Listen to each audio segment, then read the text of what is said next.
우리 시몬 한나 성가대의 귀한 찬양 진심으로 감사드립니다. 오늘 하나님께 우리가 드린 찬양처럼요, 우리가 간절히 기다리는 마음으로 이 시간까지 남아 하나님 앞에 거룩한 예배를 드리고 있을 줄을 믿습니다. 또 찬양으로 고백을 했죠. 간절히 기다리는 마음, 주여 내게 오시옵소서. 우리가 오늘 산 제사로 이 3부까지 남아서 하나님 앞에 영광 올려드리고자 이 예배를 우리가 드릴 때에 하나님께서 반드시 이 자리에 함께 하시고 우리들의 예배를 기뻐 받아주실 줄을 믿습니다. 네, 오늘 이제 사회자 목사님께서 읽어주신 민수기 28장 3절부터 4절과 히브리서 10장 18절부터 25절 본문 말씀을 통하여서 제사와 예배라는 제목으로 함께 말씀의 은혜를 나누고자 합니다. 우리들에게 12권 상권의 말씀을 주셨습니다. 이 말씀은 제사와 율법, 바로 하나님께서 가르쳐 주신 말씀에 대해 다시 한번 구속사 시리즈를 통해서 그 의미, 구속 역사를 우리들에게 가르쳐 주셨죠.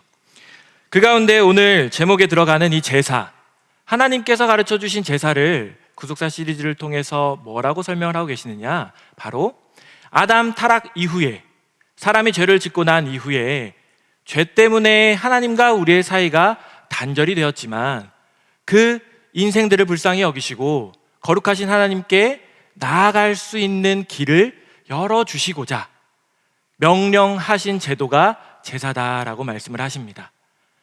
먼저 우리들의 죄의 문제를 우리가 해결을 할 수는 없죠.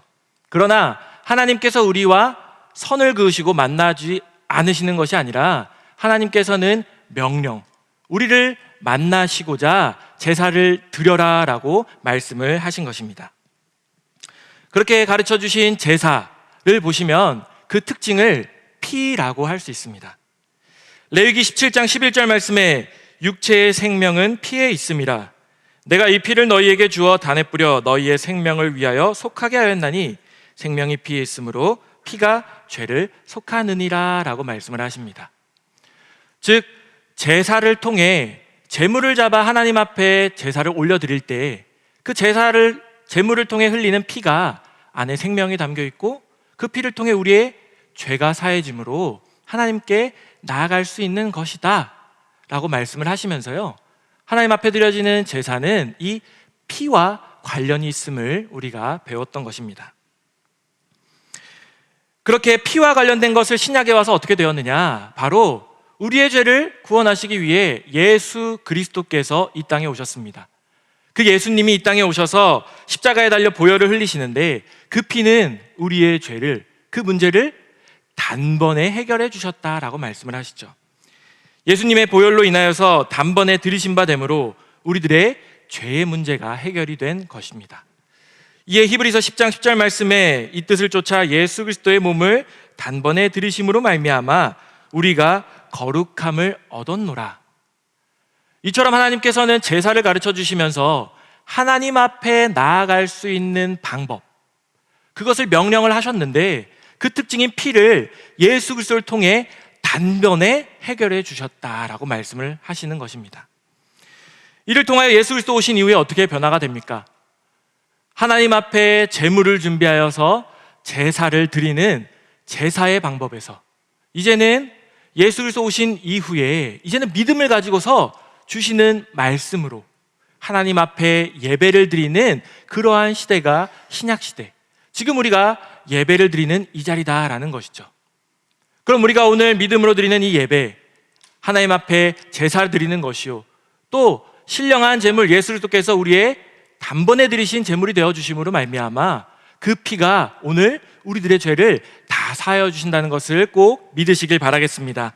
그렇기 때문에 예배를 히브리서 10장 25절 말씀에 모이기를 패하지 말고 모이기에 힘써라 말씀을 하시는 것이죠.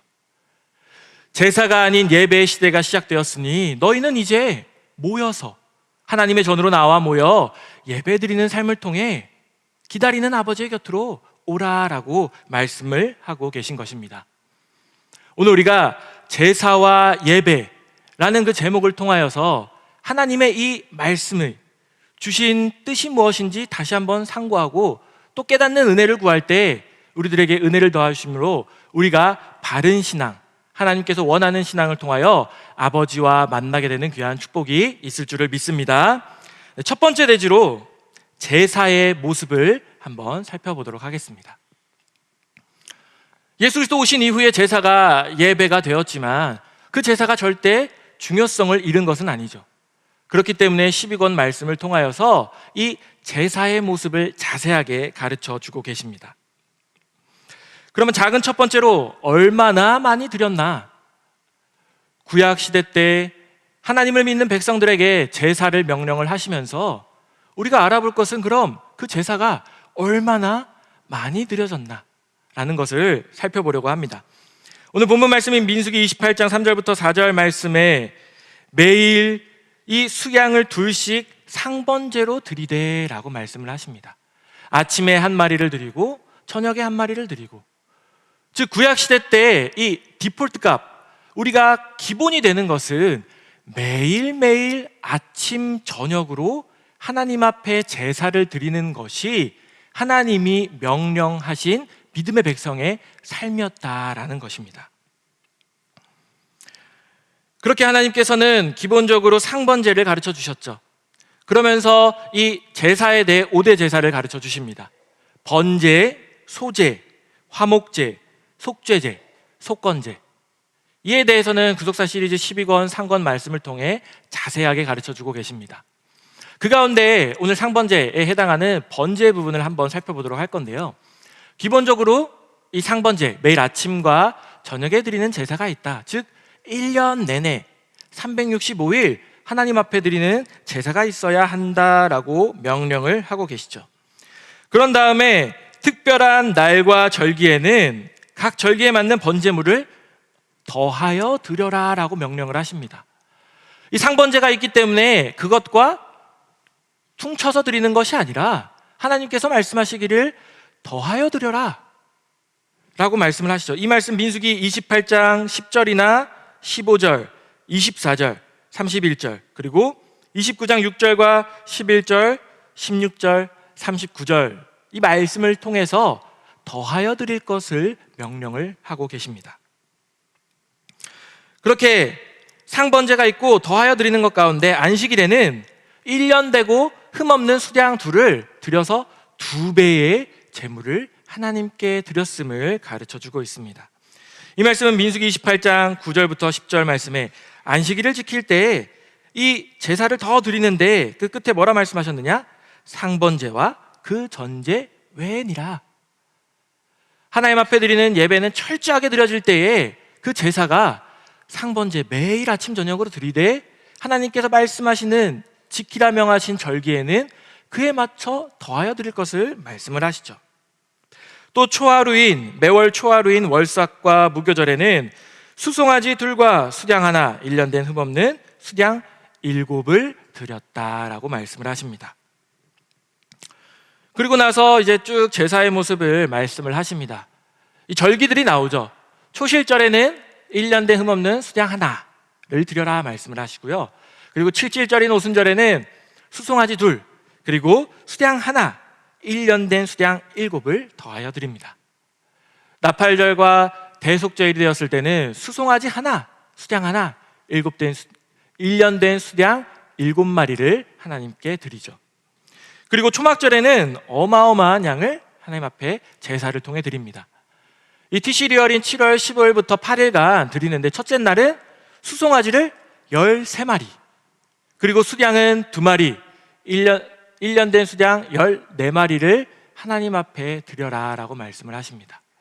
그렇게 8일 동안 지냈는데 매일매일 수송아지는 한 마리씩 줄어드는 숫자로 드리되 마지막 8째 날에는 수송아지 하나, 수량 하나, 흠없는 수량 7을 드려.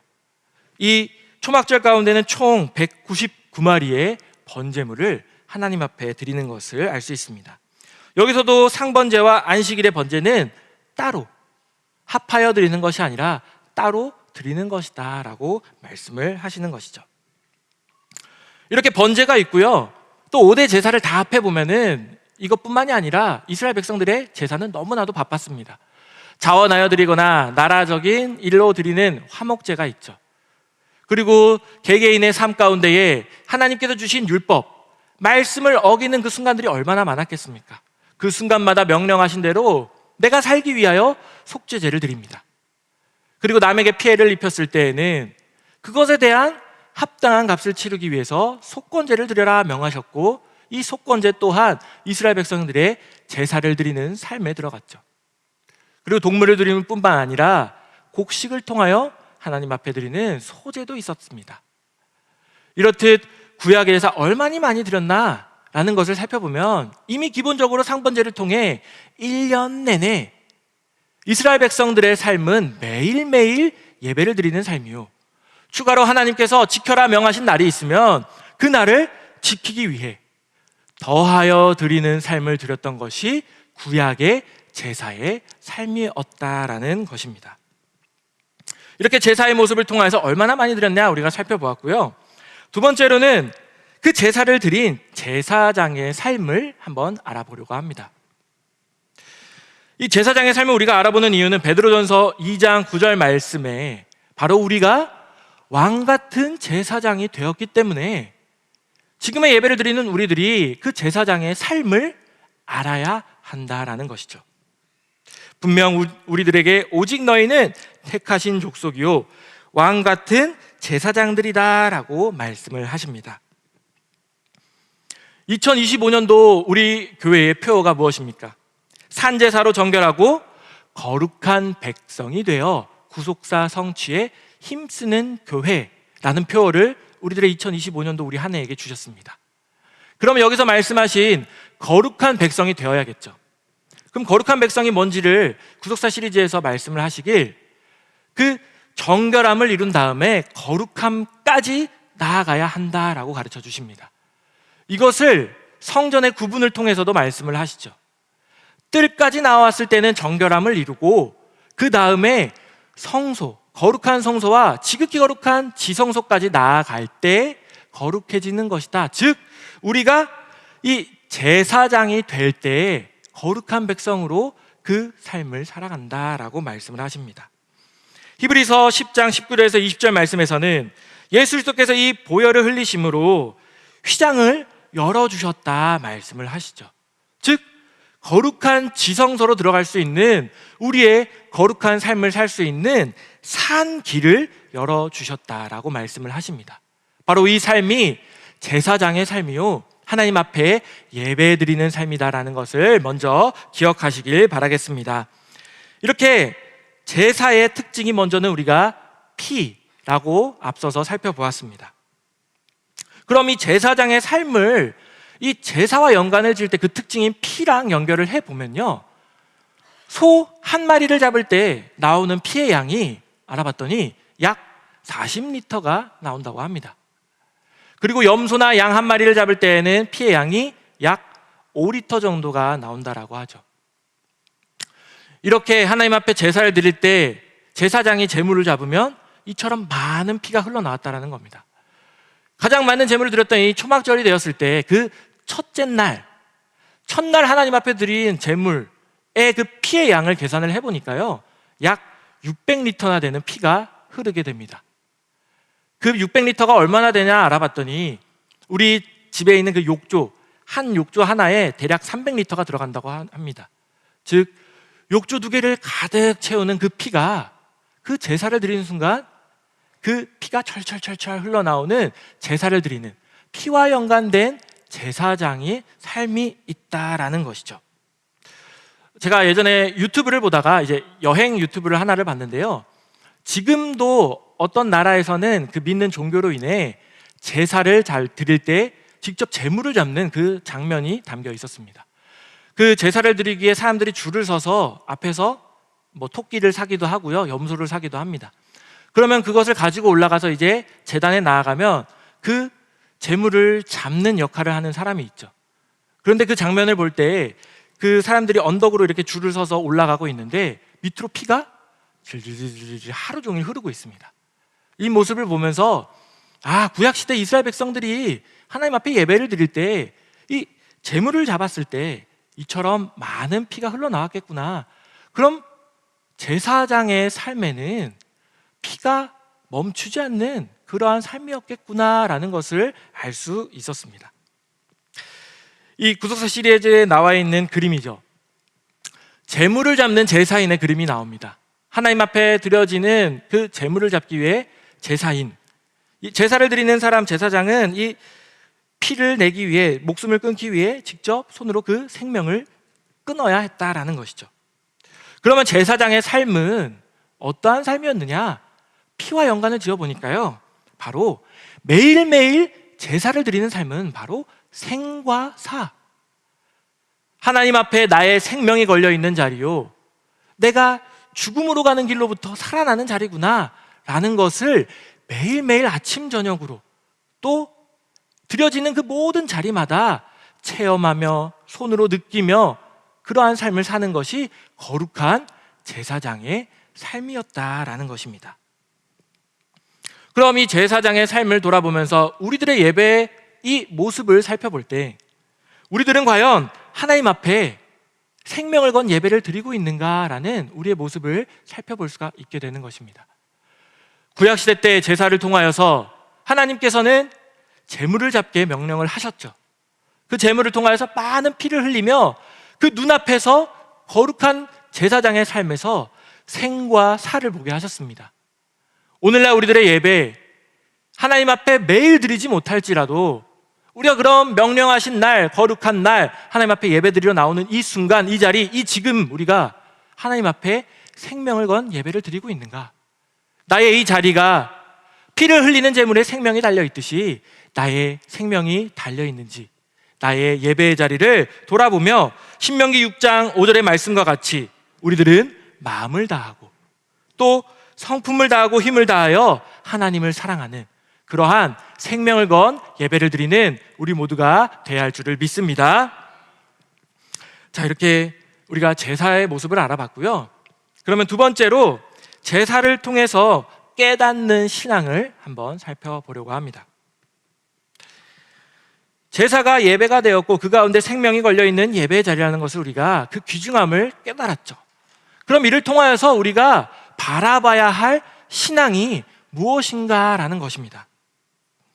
작은 첫 번째로 제사를 통해 깨닫는 신앙은 먼저 종말의 신앙을 가져야 한다라는 것입니다.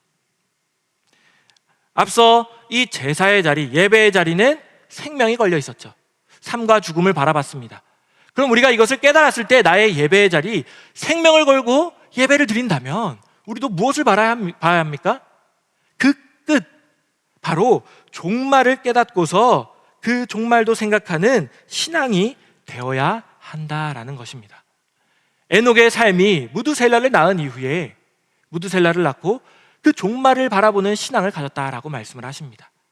이처럼 우리들이 하나님께서 가르쳐 주신 예배의 자리, 생명이 걸려있는 그 뜻을 깨달을 때 우리들도 이러한 종말의 신앙을 갖게 하여 주실 줄을 믿습니다.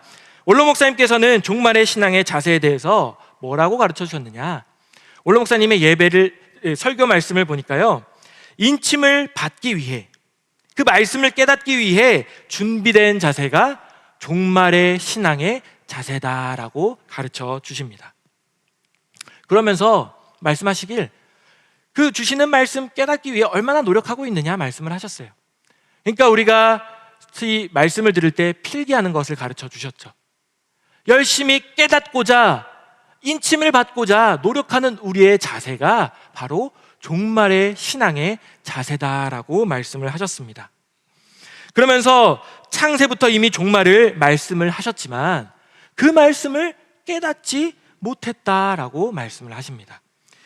이사야 46장 10절 말씀에 내가 종말을 처음부터 고하며 아직 이루지 아니한 일을 옛적부터 보이고 이르기를 나의 모략이 설 것이니 내가 나의 모든 기뻐하는 것을 이루리라 하였노라 말씀하십니다. 즉 하나님은 종말을 바라보는 신앙을 갖게 하시면서 이미 우리들에게는 창세부터 종말의 말씀을 주셨지만 깨닫지 못하였기 때문에 이제는 종말의 신앙을 가지고서 깨닫는 자세, 인침받기 위한 종말의 신앙의 자세를 가져라 말씀을 하시는 것이죠. 그렇기 때문에 종말을 깨닫기 위해 힘쓰는 예배가 되어야 한다라는 것입니다.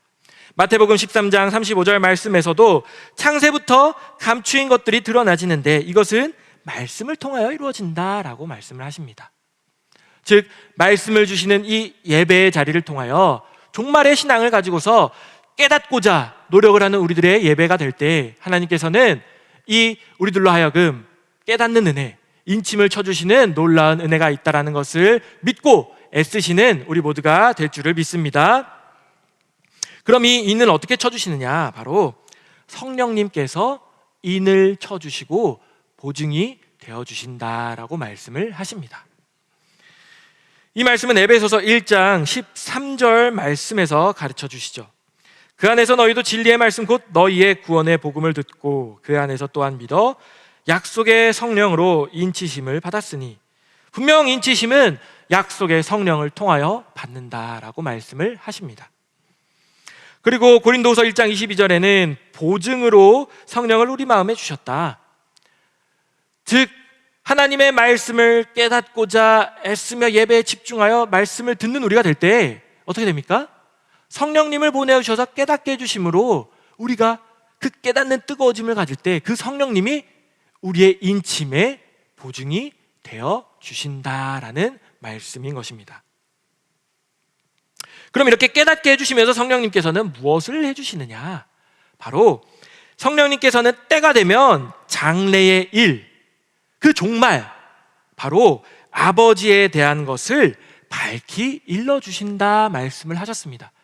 그렇기 때문에 우리가 이 예배의 자리에 힘쓰고 애쓰고 생명을 걸고 나와야 한다라는 것이죠. 요한복음 16장 13절 말씀에 진리의 성령이 오시면 장래의 일을 너희에게 알리시리라. 분명 성령님께서 우리들에게 오실 때에 그때의 장래의 일, 그 종말에 이루어질 것을 말씀을 하신다. 그런데 그것이 무엇이냐? 요한복음 16장 25절에 그 장래의 일 때가 이르면 성령님께서 오시면 우리들에게 아버지에 대한 것을 밝히 일러주시겠다라고 가르쳐 주십니다. 우리가 종말의 신앙을 가지고서 이 말씀에 집중하여서 깨닫고자 애쓰고 노력을 할 때에 하나님께서 보증으로 성령님을 보내어 주셔 인을 쳐주십니다. 그럼 그 인을 쳐주실 때 우리들은 장래의 일, 그 종말의 때를 깨닫고서 진정한 아버지를 깨닫게 해주시는 놀라운 은혜가 있다라는 말씀인 것이죠. 이를 위하여서 바로 예수 그리스도께서 가신 것이다 라고 말씀을 하십니다. 성령님이 오셔서 깨닫게 해주시고 장래의 일을 알게 하시고 아버지에 대한 것을 밝히 일러주시기 위해 요한복음 16장 7절에 예수 그리스도께서 떠나시는 것이 우리들에게 유익이 되고요, 우리 예수 그리스도께서 떠나지 않으면 성령님이 오지 않기 때문에 예수님이 우리로부터 떠나심이 바로 성령님을 보내어 주시는 길이 되었다라는 것입니다.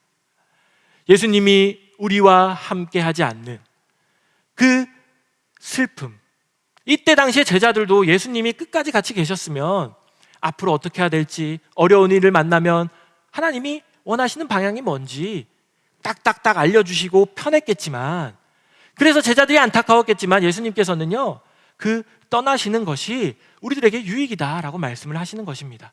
왜냐하면 장래의 일, 우리가 알아야 할 것, 아버지에 대해 밝히 일러주시기 위하셔서 떠나셨다라는 것이죠.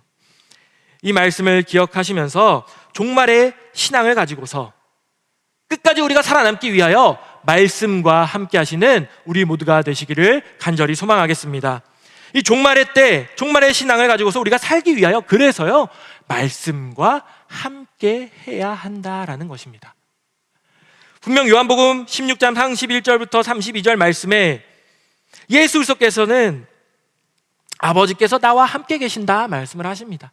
밝히 일러줘야 할 그 아버지는요 예수 그리스도와 함께 계신다, 예수 그리스도 바로 말씀과 함께 계신다라고 가르쳐 주십니다. 그리고 요한복음 14장 16절부터 17절 말씀에 성령님이 우리들에게 우리 이 말씀을 통하여 이 뜻을 깨닫는 것을 주실 수 있되 세상은 우리들에게 줄 수 없다라고 말씀을 하십니다. 말씀 받는 이 시간에 세상에 나아가면 편할 수 있죠. 또 내일을 위한 힘을 비축을 할 수 있습니다. 그 힘을 비축을 해서 새벽 예배를 나갈 수 있죠. 또 내가 작정한 것들 더 열심히 기도하고 더 성경 읽겠다, 우리가 다짐을 할 수 있습니다.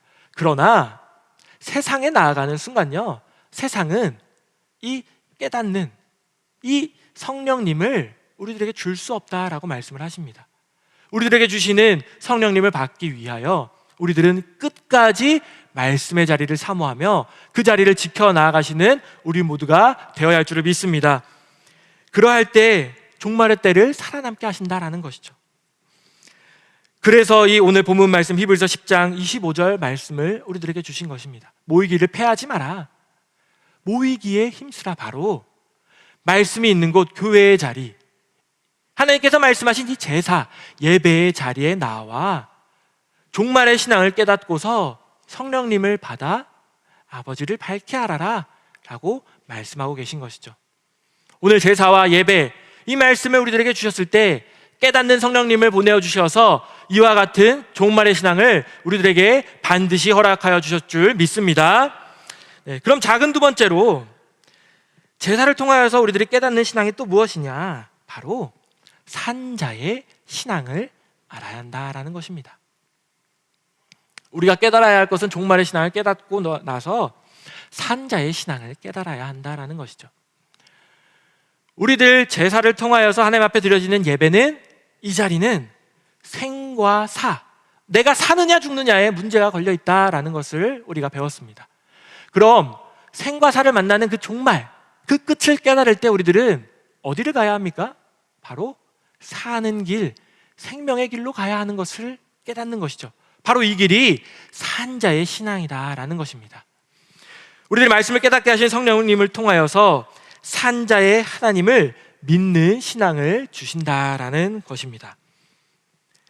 산자의 신앙을, 그래서 이게 무엇이느냐? 바로 산자의 하나님을 믿는 것이 산자의 신앙이다 말씀을 하십니다. 마태복음 22장 32절 말씀에 나는 아브라함의 하나님이요 이삭의 하나님이요 야곱의 하나님이로라 하신 것을 읽어보지 못하였느냐? 하나님의 말씀은 아브라함의 하나님, 이삭의 하나님, 야곱의 하나님을 말씀을 하십니다. 그런데 이것을 깨달을 때 하나님은요 죽은 자의 하나님이 아니라 산자의 하나님이다라고 말씀을 하시는 것입니다. 오늘 말씀을 우리가 종말의 신앙을 가지고서 깨달을 때에, 내가 생명의 길로 나아가고자 할 때 우리가 믿는 하나님은 이와 같이 아브라함의 하나님, 이삭의 하나님, 야곱의 하나님, 바로 살아계신 하나님, 산자의 하나님이라는 것을 먼저는 꼭 믿으시길 바라겠습니다. 올로 목사님이 산자의 신앙에 대해서 말씀을 주시면서 비유로 설명을 해주셨는데요, 경찰이 앞에 있을 때 도둑이 도둑질을 할 수 있을까요? 없을까요? 당연히 없겠죠. 이 사진을 봐도요, 이 경찰 앞에서 누군가 자전거를 들고 가다가 놓게 됩니다. 왜냐하면 경찰이 보고 있는데 누가 감히 훔칠 수 있겠습니까? 경찰이 두 눈 시퍼렇고 뜨고 있는데 도둑질 할 수 없다, 강도짓 할 수 없다라고 말씀을 하십니다. 즉 우리가 산자의 하나님을 믿는 산자의 신앙을 갖는다면요, 하나님은 살아계시기 때문에 역대하 16장 9절의 말씀과 같이 두루두루 다니시며 감찰하시는 그 하나님의 눈이 살아있다는 것을 우리가 깨닫게 되기 때문에 산자의 신앙을 가질 때 우리가 죄로부터 멀어지는 거룩한 생활을 할 수밖에 없다라는 것을 가르쳐 주시는 것입니다. 이를 위하여서 우리가 예배를 드리고 나아가는, 예배를 향해 나아가는 그 삶을 사는 것이 하나님 말씀을 통해 내가 매일매일 내가 살아있다, 내가 너와 함께한다 말씀을 하시면서 우리들의 삶이 죄로부터 점점 멀어지는 산자의 신앙이 될 수 있다라는 것이죠. 그러면서 가르쳐 주시길, 산자만이 하나님과 대면하고 대화할 수 있고, 반대로 죽은 자, 산자의 하나님을 믿지 않고 하나님을 떠난 자들은요 하나님을 만날 수 없다 말씀을 하십니다. 하나님이 계신 곳, 말씀의 자리, 예배의 자리, 하나님을 만나지 않는 자들은 하나님을 만날 수 없다. 즉 하나님을 만나는 산 자들은 생령이라고 가르쳐 주셨습니다.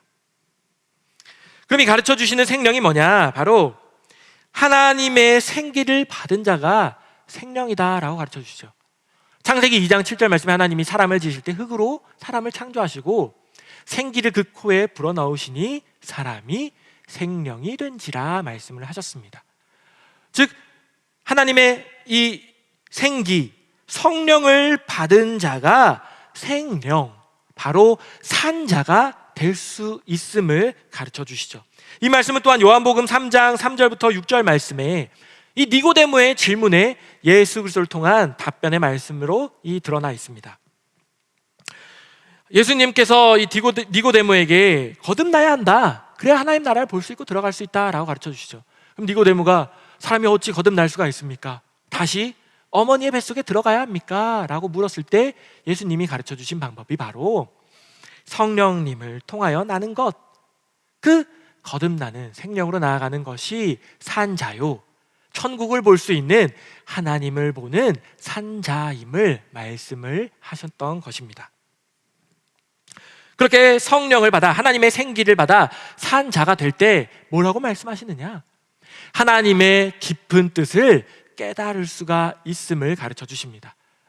고린도전서 2장 10절 말씀에 오직 하나님이 성령으로 이것을 우리들에게 보이셨으니 성령은 모든 것 곧 하나님의 깊은 것이라도 통달하시느니라 말씀을 하십니다.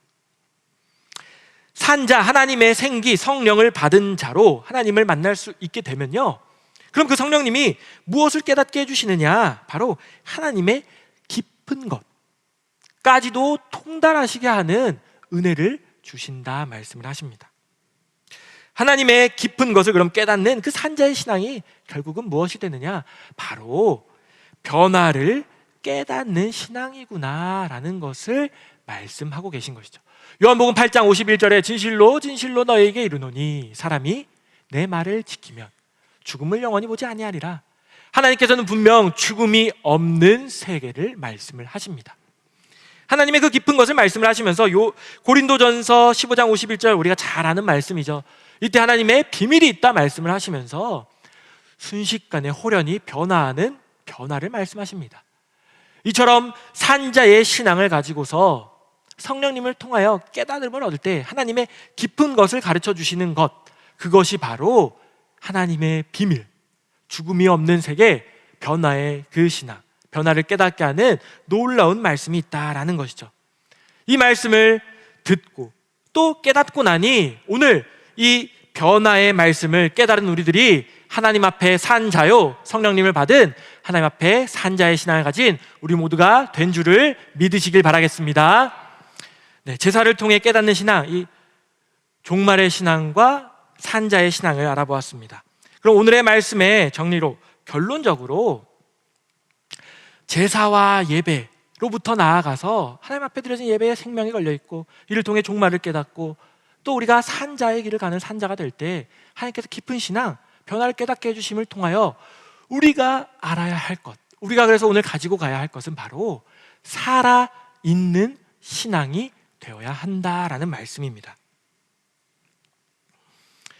하나님께 나아가는 길은 바로 영생하는 길이죠. 하나님이 구원하시고자 우리들을 이제 예수 그리스도를 보내셔서 우리의 죄를 사하여 주셨습니다. 우리를 예배드리는 삶이 하나님과 만나는 삶이죠. 그렇게 하나님과 만난 우리의 삶은 이미 영원한 생명이 약속된 줄을 믿습니다. 그럼 그 영생하는 길을 우리들에게 주셨는데요, 그럼 이제 두 가지 길이 있겠죠. 죽은 뒤에 부활하는 부활의 길이 있겠고, 오늘 성령님을 통하여 깨닫게 하신 하나님의 깊은 것, 이 살아서 변화하는 변화의 길이 있다라는 것을 우리가 배웠습니다. 그렇다면 우리들은 이 말씀을 깨닫고 우리들의 예배의 자리에 생과 사, 삶과 죽음이 있다 할 때 우리들은 어느 길을 선택해야겠습니까? 바로 이 변화의 길, 산자의 길, 생명의 길을 선택해야 된다라는 것이죠. 그런데 이 변화의 말씀을 오래전부터 받아왔고 또 지속적으로 우리가 믿고 있다고 하지만, 제가 이제 좀 느꼈던 것을 한 가지 좀 이제 말씀드리고자 하는데요. 2023년 5월 31일 날 무슨 일이 있었는지 혹시 기억을 하시는 분 계실까요? 2023년 5월 30일 새벽 6시 32분에 우리 모두의 핸드폰이 갑자기 웽 울렸습니다. 이 경계 경보가 울렸죠. 실제 상황이라 그러면서 이제 전쟁이 났다고 하는데 교회 나가기 위해서 이제 출근하기 위해서 막 준비를 하는 과정 중에 그 문자를 보고 너무 놀랐어요. 자고 있던 이제 집사람도 막 뛰어나와서 큰일 났다 이제 했죠. 그때 침대에서는 이제 3살 된 딸아이가 자고 있었습니다. 그때 이제 5만 가지 생각이 들면서요, 우리들에게 이 죽지 않고 변화하는 신앙을 가르쳐 주셨고 이것을 붙들고 나아가야 하는데, 상상이 꼬리에 꼬리를 물고 보니 공산당이랑 전쟁이 일어나서 제가 가족들과 떨어지고 그 가족들이 고통당하고 심지어 그 어린아이가 죽어가는 모습을 상상을 할 때 무슨 생각까지 제가 했냐면요, 부활의 길이 있고 변화의 길이 있지만 차라리 죽었다가 부활의 길을 가는 게 천국 가기 편하겠구나, 이런 생각까지도 제가 했어요. 정말 그렇게까지 생각하면서 제가 솔직히 변화의 신앙을 가지고 바라보고자 이렇게 산다 하지만 그런 마음이 한켠에 있었던 거죠. 근데 얼마 전에 이제 교구 신방을 통해서 우리 교구의 한 권사님을 만났습니다. 그 권사님의 연세가 83세셨어요. 그런데 이 권사님 만나자마자 호탕하게 웃으시면서 우리를 맞이하면서 너무 기뻐하시면서 뭐라고 말씀하셨느냐, 목사님, 전도사님, 저는 변화 받을 거예요. 와, 그 순간요, 그 5만 가지 생각을 했던 제 자신이 파노라마처럼 지나가면서 너무 아버지 앞에 죄송하면서 회개를 할 수밖에 없었습니다. 하나님이 그렇게 가르쳐 주시고 원로 목사님을 통해서 우리들에게 깨닫게 해주신 말씀이 있는데 그 말씀을 믿지 못했던 거죠. 분명 깊은 것까지도 깨닫게 하시는 성령님을 그 긴 세월 말씀의 자리를 통해서 우리들의 마음에 심겨주셨고 이미 열매를 맺혀주시고자 다 준비를 해주셨는데, 그 잠깐 우리 눈에 보이지 않으신다고 해서, 그 말씀을 우리가 귀로 듣지 않는다고 해서 우리의 상상이, 내 믿음이 변화로 향하는 것이 아니라 부활로 향하는 내 자신을 보고, 그와 반대로 연로하신 나이 가운데서도 그 권사님은요, 제가 변화 받을 겁니다 얘기하시면서도요, 내가 당장 하나님이 데려간다 하시더라도 제 변화는 이 믿음은 변하지 않습니다 고백을 하셨습니다. 이 믿음이 바로 살아있는 신앙인 줄 믿습니다. 산자의 신앙이 지금 현재 우리들의 신앙에 살아있는 신앙이 될 때, 지금 나의 가는 방향이 부활의 길이 아니라 변화의 길을 가고자 할 때에 그 길이 살아있는 신앙이요, 하나님 기뻐하시는 신앙이다라는 것이죠. 우리가 오늘 이 예배를 통하여서 예배의 자리가 생명이 걸린 제사의 자리, 예배의 자리라는 것을 우리가 깨달았습니다. 생과 삶과 죽음이 걸려있는 이 예배의 자리, 매일매일 드려졌던 그 제사의 자리도 매일매일 피 흘림을 보게 하시면서 삶과 죽음을 경험하게 하셨죠. 그럼 그 말씀을 깨닫는 우리들의 예배의 자리도 생과 내가 사느냐 죽느냐가 걸려있는 그러한 예배의 자리라는 것을 꼭 믿으시길 바라겠습니다. 이를 통하여서 우리들의 끝, 종말의 신앙을 깨닫고 바라보는 신앙을 갖기를 소망합니다. 이를 위하여서 성령님을 보내어 주실 때, 그 성령님을 우리가 마음에 모시고 품고 살아갈 때 우리의 신앙이 산자의 신앙이 되므로 하나님의 변화의 말씀을 깨닫고서 오늘 우리들의 결론과 같이 살아있는 신앙, 지금 우리가 걸어가는 길은 변화의 길을 걸어가는 우리 모두가 될 줄을 믿습니다. 마지막으로 이 창세기 5장 24절 말씀을 우리가 함께 읽고 마치도록 하겠습니다. 창세기 5장 24절 말씀을 함께 읽겠습니다. 시작. 에녹이 하나님과 동행하더니 하나님이 그를 데려가심으로 세상에 있지 아니하였더라. 우리가 많이 배우고 들었죠. 에녹은 하나님과 동행함으로 변화를 받았다. 근데 이것을 반대로 생각을 해보면요, 동행하는 것이 변화의 길을 가는 것이다 라는 것이었습니다. 내가 살아있는 신앙을 가지고서 변화의 길을, 오늘도 우리가 예배를 드리는 이 자리가 한 걸음 한 걸음 깨달음을 주시는 그 변화의 길을 향해 가는, 성령님을 받고 만나는, 하나님을 만나는 그 자리가 될 때에 그 살아있는 신앙의 우리의 길이 에녹과 같이 변화를 향해 가는 하나님이 동행하시는 복된 길이라는 것을 꼭 믿으시길 바라겠습니다. 이와 같이 매일매일 우리 믿음의 삶이요, 하나님 앞에 예배를 드리고, 예배를 드리지 못한다 할지라도 말씀을 통하여서 이미 우리의 삶이 매일매일이 예배가 될 수 있도록 해주셨습니다. 특별히 사순절 또 무슨 말씀을 하셨습니까? 사도행전 11장 18절 말씀을 통해 회개가 생명을 준다. 특별히 우리가 이 말씀을 듣고 살아있는 신앙을 위하여 매일매일 회개하는 삶을 살 때 하나님께서는 이 변화의 길로 가는 우리들을 외면치 아니하시고 에녹과 같이 동행하여 주심으로 말미암아 세상으로부터 분리시켜 주시고 어둠과 구별시켜 주시는 놀라운 생명의 길로 인도하시는 역사가 우리 모든 삶 가운데 임하시길 주님의 이름으로 축원하겠습니다. 함께 기도하시겠습니다. 오늘도 살아 역사하시는 거룩하신 아버지 하나님, 아버지를 만나는 귀한 말씀의 자리, 이 예배 자리를 허락하여 주심에 먼저는 진심으로 감사를 드립니다. 나의 이 삶이 생과 사, 생명과 죽음 가운데 살아날 수 있는 그러한 길로 인도하시기 위하여 이 예배 자리를 인도하신 것을 깨닫사오니 아버지, 예배 자리를 사모하며 우리가 작정하고 다짐한 대로 예배를 회복해 나아가는 산제사를 드리는 거룩한 제사장들이 다 될 수 있도록 아버지 역사하여 주시옵소서. 특별히 우리들의 삶이 살아있는 신앙이 되기를 간절히 소망합니다. 이를 위하여서 늘 우리들 삶 가운데 성령님을 보내어 주시고 깨닫게 허락하여 주심으로 말미암아 믿음이 나약하여지지 않도록 붙들어 주시고, 또한 내 삶이 이미 변화받았음을 깨닫고서 그 길을 달려나아갈 때 아버지와 동행할 수밖에 없는 놀라운 은혜 축복의 역사를 아버지 인도하여 주시옵소서. 이 말씀을 가지고서 다시 한번 세상을 살아나갈 때 어렵고 힘든 일이 있다 할지라도 주신 말씀을 붙들고서 아버지 앞에 기도하며 나아갈 때에 아버지께서 우리들의 삶을 살려주실 줄 믿습니다. 특별히 사순절의 기간을 통하여서 회개케 허락하셨사오니 나의 잘못된 모든 것을 깨닫고 회개할 때에 아버지 그 죄를 용서하여 주셨고 내 삶이 살아나갈 수 있는 생명의 길을 아버지 인도하여 주시옵소서.